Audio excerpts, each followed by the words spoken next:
Zoti Rama ditën e sotme. Ai ka thënë kështu: të zgjidhësh midis Bashkimit Evropian dhe Kënetës, Kënetën domethënë nuk je mirë, politikisht i autik, si e mirë.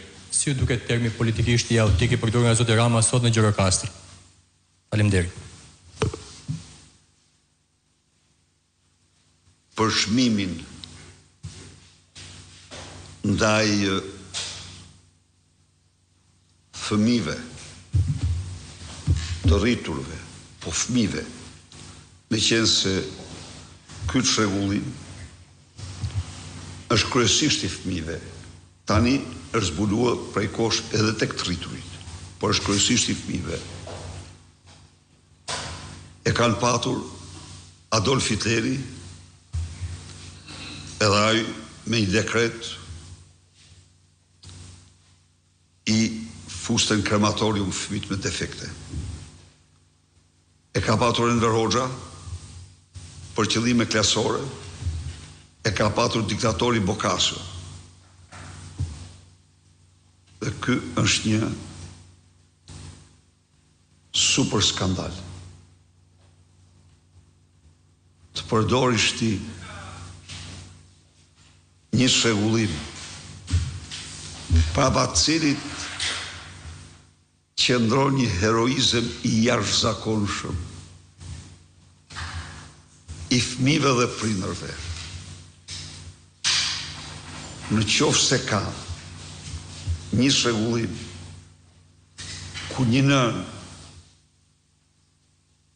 është më heroin se çdo nën tjetër me përpjekjen e saj, është nëna e një fëmije me këtë çrregullim dhe fëmija vetë. Dhe fëmija vetë që në jo pak raste do t'i kap fjalët një nga një. T'i përvetsoj fjalët një nga një. Dhe ky del me këtë frazë duke tregon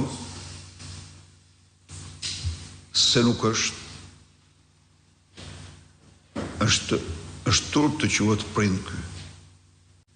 Është turp të quhet bashkëshort ky. Është turp të quhet baba ky. Me këtë fjalë që thot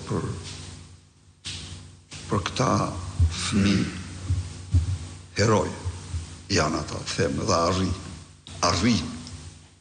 Ata bënë përpjekje mbi njerëzore dhe arrin shkollor. Po rruga e tyre është një rrugë e vështirë. Këta gjeti ky për të etiketuar.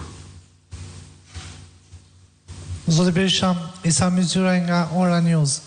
Folët në këtë konferencë në lidhje me censurën, e ashtu quajtur censurë që janë duke u bërë televizionet. Nga monitorimi i ditës së fundit, Zoti Berisha, pothuaj se të gjitha televizionet, se i pash tani shpejt në minutazhe janë të gjitha të balancuara, madje shumica prej tyre kandidatët e Partisë Demokratike i kanë në intervale minutash më të larta. Pra, a mund ta specifikoni pak censurën sepse kombëtarët.